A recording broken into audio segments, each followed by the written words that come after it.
Hello student, welcome to Valini nursing academy. हम पढ़ रहे हैं बीएससी नर्सिंग का सब्जेक्ट नर्सिंग फाउंडेशन, जिसका है आपका चैप्टर 5 डॉक्यूमेंटेशन एंड रिपोर्ट। ठीक है, आपको कोई भी डाउट होता है आप मुझे कमेंट बॉक्स में पूछ सकते हैं। रिकॉर्ड एंड रिपोर्टिंग बहुत इंपॉर्टेंट चैप्टर है, आप इसे ध्यान से पढ़िएगा और इसका नोट्स जो है वो आप नोट डाउन कर लीजिएगा।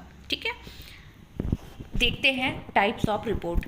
टाइप्स ऑफ रिपोर्ट में पहला आता है आपका ओरल रिपोर्ट। ओरल रिपोर्ट क्या हो रहा है कि some time used as a emergency and follow by the return report letter. ठीक है, ओरल रिपोर्ट क्या होता है, कभी कभी ओरल रिपोर्ट जो होता है हम इमरजेंसी कंडीशन में लेते हैं and follow by the return report letter. Return report को हम बाद में फॉलो करते हैं। ठीक है, जैसे ओरल रिपोर्ट क्या हुआ, कोई कैजुअल्टी में पेशेंट आया है, उनका रिलेटिव बताया कि ऐसा ऐसा ये गए थे और इनका सडनली एक्सीडेंट हो गया है और इसके बाद इनके ब्रेन में चोट लग गई है करके। ठीक है, तो उसके बाद क्या है कि हम रिटर्न रिपोर्ट बाद में तैयार करेंगे। ब्रेन में जैसे चोट लग गई तो हम इमीडिएटली ट्रीटमेंट स्टार्ट करेंगे, उससे रिलेटेड तुरंत एक्शन लेंगे। तो ओरल रिपोर्ट क्या होता है, इमरजेंसी के लिए होता है। ठीक है, इमरजेंसी कंडीशन में हम ओरल रिपोर्ट तैयार करते हैं और उसके बाद हम रिटर्न रिपोर्ट को बाद में फोकस करते हैं। ठीक है, फिर रिटर्न रिपोर्ट को हम लोग बाद में देखते हैं। ठीक है, रिटर्न रिपोर्ट लेटर। दूसरा आता है रिटर्न रिपोर्ट जो लिखते हैं तो it should be concentrated on the past, present and future state of the patient और द इवेंट। ठीक है, अब रिटर्न रिपोर्ट मतलब आपको ऑब्वियसली बात है लिख के करना है, उसको रिपोर्ट करना है। तो लिख के आप कैसे करेंगे, पेशेंट आएगा आपके पास में, आने के बाद में आप पूछेंगे कि भाई उसके पास्ट के बारे में, प्रेजेंट के बारे में और फ्यूचर के बारे में। कहने का मतलब जिस भी वो पेशेंट जिस भी डायग्नोसिस से आएगा, रेस्पिरेटरी प्रॉब्लम है, हेडेक का प्रॉब्लम है, किडनी का प्रॉब्लम है, किसी भी प्रॉब्लम से रिलेटेड जब वो पेशेंट आएगा तो वो अपना पास्ट एक्सपीरियंस बताएगा कि मैं इतने दिन से मुझे यूरिन प्रॉपर नहीं हो रहा है, या फिर मुझे पास्ट 1 वीक से मुझे कंटिन्यू हेडेक हो रहा है। ठीक है, इस टाइप का वो अपना कोई भी ऐसा बताएगा, इंसिडेंस बताएगा, उसको हम लिखेंगे कि पिछले 1 वीक से पेशेंट को प्रॉपर यूरिन नहीं हो रहा है। ठीक है, वो उसका पास्ट हुआ। प्रेजेंट में अभी कैसा कंडीशन है, अभी वो फिर बताया कि मुझे 1 वीक से उसे प्रॉपर यूरिन नहीं हो रहा था और अब तो ऐसा है कि अब मुझे यूरिन ही नहीं हो रहा है या मेरे यूरिन में ब्लड आ रहा है। ठीक है, इसलिए मैं आपके पास आया हूँ। ठीक है, ऐसे ही होता है। तो आप फिर प्रेजेंट, क्योंकि जब कंडीशन शुरू में सिम्टम शो होता है तो पेशेंट जब तक बियर कर सकता है तब तक वो चलाता है। जब उसका बियरेशन लेवल पार हो जाता है उसके बाद वो हॉस्पिटल आता है। तो ऑब्वियस सी बात है पास्ट कंडीशन से प्रेजेंट कंडीशन में डिफरेंस होगा।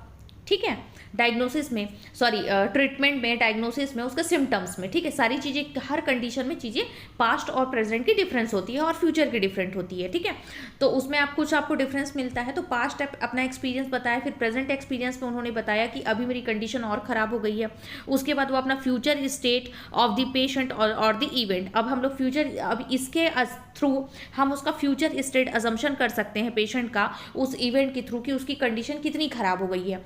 वो हम फ्यूचर स्टेट कैसे अजम्पशन करेंगे, इन्वेस्टिगेशन के द्वारा। ठीक है, फिर हम देखेंगे कि हाँ पेशेंट बताया ये सिम्टम्स है, फिर हम डॉक्टर्स को दिखाए, फिर वो डॉक्टर्स इन्वेस्टिगेशन लिखे, लैब रिपोर्ट बोल रहे हैं, उनको चेकअप करवाने के लिए बोल रहे हैं, तो वो सारी चीज़ें हम इन्वेस्टिगेशन करेंगे। इन्वेस्टिगेशन के बाद जब रिजल्ट आएगा तब हम उसका फ्यूचर इवेंट डिसाइड करके फिर हम रिटर्न रिपोर्ट में लिखेंगे कि हाँ पेशेंट को ये डायग्नोसिस हुआ है, पेशेंट को इससे रिलेटेड प्रॉब्लम है।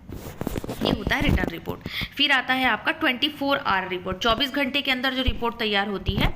तो nursing supervisor and nursing administrator person need to be kept informed of what is happening in all patient care areas. ठीक है, मतलब क्या बोला है, 24 आवर रिपोर्ट में जब कैजुअल्टी में आपके पास पेशेंट आता है तो नर्सिंग सुपरवाइजर या फिर नर्सिंग एडमिनिस्ट्रेटर जो होती है उस पर्सन के, उसके नीड के अकॉर्डिंग जो पर्सन को इन्फॉर्म करता है कि उसको जो भी प्रॉब्लम है, क्या हुआ है, what is happening in all, मतलब क्या हुआ है उस पेशेंट को उस समय, एट दैट टाइम में। तो 24 आवर के अंदर उसको जो भी प्रॉब्लम हुआ है, पेशेंट को किसी भी एरिया में प्रॉब्लम हुआ है तो उससे रिलेटेड वो रिपोर्ट तैयार करती है। ठीक है, 24 आवर का रिपोर्ट होता है।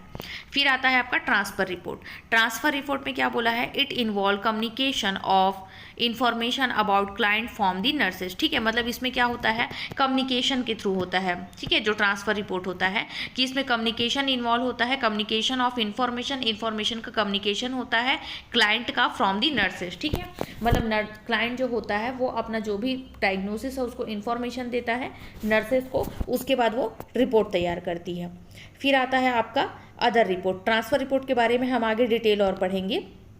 अदर रिपोर्ट में क्या बोला है आपका, it include report among the members of the nursing team, report between the head nurse and her assistant, report between the head nurse and nursing superintendent, report to the physician, evaluation report etc. मतलब समझ में आया। Other report मतलब आप किसी भी organisation में काम करते हैं, ठीक है, चाहे वो आप टीचिंग फील्ड में हो, चाहे आप हॉस्पिटल फील्ड में हो, ठीक है, चाहे आप पुलिस विभाग में हो, किसी भी जगह में आप काम करते हैं तो वहाँ पे मल्टीपल एम्प्लॉय काम करते हैं, तो मल्टीपल एम्प्लॉय का भी रिकॉर्ड होता है। जैसे कि आप जानते हैं कि आप बायोमेट्रिक होता है, ठीक है, पंचिंग करते हैं आप जाके, वो भी आपका एक रिकॉर्ड तैयार हो रहा है। कोई भी जो स्टाफ है या एम्प्लॉई है वो कितने बजे ऑफिस आ रहा है, कितने बजे जा रहा है, उसका वो काम कितना कर रहा है उस ऑफिस में, वो सबका रिपोर्ट तैयार करना होता है। तो दूसरा रिपोर्ट जो होता है वो अगर हम हॉस्पिटल फील्ड में देखें तो रिपोर्ट जो होता है वो क्या होता है, एक नर्सिंग टीम का रिपोर्ट होता है। एक जो हेड नर्स होती है, ठीक है, वो क्या करेगी, हेड नर्स होती है, बिटवीन द नर्सेस और हेड नर्स के बीच में, उसके असिस्टेंट के बीच में और हेड नर्स और नर्सिंग सुपरिटेंडेंट के बीच में कि हाँ वो कितने बजे आई, कौन से वार्ड में कितने नर्सेस का ड्यूटी है, कितनी नर्सेस छुट्टी पे है, कितने नर्सेस टाइम पे आ रहे हैं, ये सारी चीज़ों का रिपोर्ट तैयार करना होता है, वो होता है अदर रिपोर्ट, ठीक है, ये आप अपने से भी लिख सकते हैं। नेक्स्ट होता है ट्रांसफ़र रिपोर्ट। मैंने बताया अभी ट्रांसफ़र रिपोर्ट जो कम्युनिकेशन इन्फॉर्मेशन होता है क्लाइंट का नर्सेस के साथ, ठीक है, वो होता है ट्रांसफ़र रिपोर्ट। तो उसमें ट्रांसफ़र रिपोर्ट में आपका क्या क्या आएगा, client name, age, primary doctor and medical diagnosis. Transfer report में सबसे पहले आप क्लाइंट का नेम देखेंगे, उसका उम्र देखेंगे और प्राइमरी डॉक्टर से कंसल्ट हुआ रहेगा और जो मेडिकल डायग्नोसिस लिखा रहेगा उसके अकॉर्डिंग आप रिपोर्ट तैयार करेंगे। दूसरा, summary of medical progress the time of transfer, ठीक है, ट्रांसफ़र के टाइम में हम क्या करते हैं, जो भी उसका मेडिकल प्रोग्रेस की जो रिजल्ट है उसका समरी तैयार करते हैं कि हाँ पेशेंट को ये प्रॉब्लम था, अब उस प्रॉब्लम से वो इतना रिकवर हो चुका है, उसके बाद हम उसको ट्रांसफ़र करने के लिए रेडी हैं। तीसरा, करेंट नर्सिंग डायग्नोसिस और प्रॉब्लम एंड केयर प्लान, ठीक है, जो भी उसका करेंट नर्सिंग डायग्नोसिस होगा उसको हम रिपोर्ट लिखेंगे, उसकी प्रॉब्लम को हम लोग रिपोर्ट में लिखेंगे और उसका केयर प्लान को, ठीक है, जो करेंट सिनेरियो का है। फिर आता है आपका current health state, physical and psychosocial, ठीक है, करेंटली हेल्थ स्टेट जो उसका फिजिकली और साइकोसोशल सारी तरफ से हम लोग उसका करेंटली रिपोर्ट को मेंटेन करेंगे। फिर आता है need for any special equipment, ये भी देखेंगे कि उसको कोई ऐसा एक्स्ट्रा इक्विपमेंट तो नहीं चाहिए, ठीक है।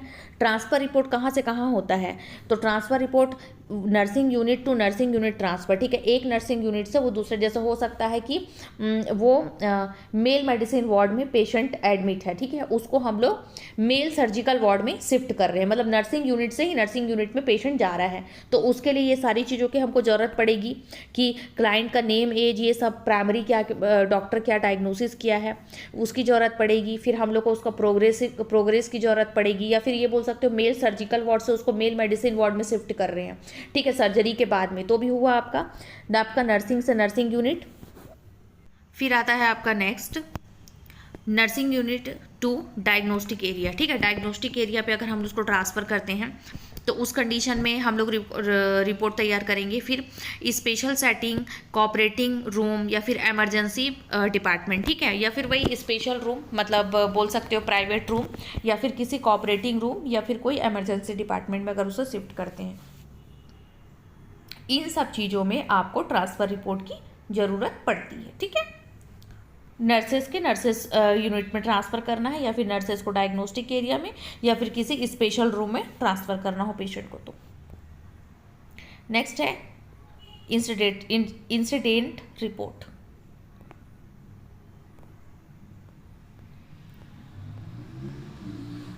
नेक्स्ट है इंसिडेंट रिपोर्ट, ये हम लोग नेक्स्ट क्लास में आपका पढ़ेंगे।